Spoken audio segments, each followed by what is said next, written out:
Hey parents, a little rundown on how I use the probiotics, especially useful if your baby's had antibiotics. So I use these are the baby drops. So these can be given direct to the baby.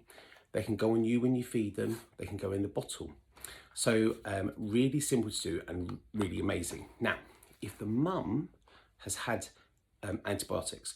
So if you had a C-section, remember you get them, or if you've had more, so then the mum's bacteria in her gut has been knocked out by the antibiotics. Now, the bacteria in your gut is the bacteria that passes through your breast milk to the baby to get in the baby's gut. So we want to help the baby. So we'll give these straight to the baby because we're helping the baby.